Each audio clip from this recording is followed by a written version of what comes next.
सरू की जंग, तारा का डर, अनिका की चालें और दादी का फैसला। सीरियल सरू के आने वाले एपिसोड में अब मचने वाला है ऐसा तूफान जिसकी कल्पना किसी ने नहीं की थी। कहानी की शुरुआत होती है तारा की गूंजती हुई आवाज से। सुन सरू, अगर तूने वेद के करीब जाने की कोशिश भी की तो मुझसे बुरा कोई नहीं होगा। मेरे वेद के आसपास तेरा साया तक नहीं दिखना चाहिए। सरू के चेहरे का रंग उड़ जाता है। उसकी आंखों में डर साफ झलकता है, लेकिन उसके दिल में कहीं न कहीं एक दर्द भी है। वो सोचती है, मैंने क्या गलत किया? बस इंसानियत के नाते वेद की मदद कर दी। क्या यही मेरी गलती है? पर तारा का गुस्सा जैसे किसी तूफान की तरह उमड़ पड़ा हो। उसके शब्दों में जलन, शक और असुरक्षा सब झलकती है। वो सोच रही है कि सरू उसके रिश्ते को छीन लेगी, लेकिन असल में उसे नहीं पता कि कहानी कुछ और ही मोड़ लेने वाली है।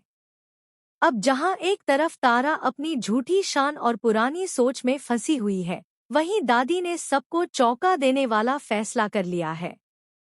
उन्होंने पूरी की पूरी प्रॉपर्टी कर दी सरू के नाम।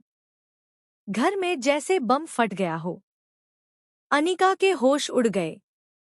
तारा का चेहरा देखते ही बनता था। और वहीं सरू, जो हमेशा सबका भला चाहती थी, अब खुद घर की बहू होकर भी सबकी नजरों में खटकने लगी। अब शुरू होती है असली लड़ाई, प्यार, इज्जत और झूठे रिश्तों की। तारा का बदलता चेहरा।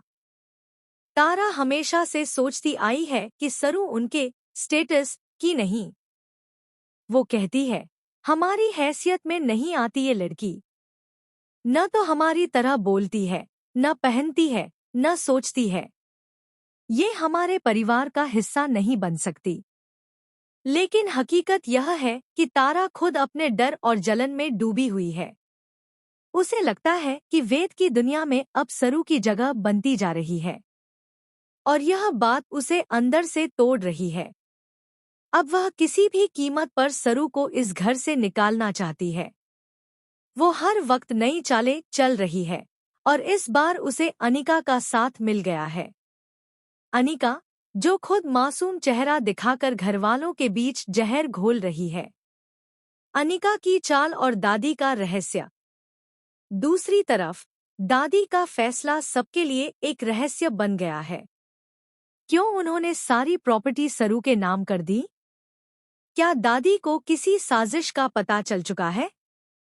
या वो किसी पुराने वादे को पूरा करने की कोशिश में है?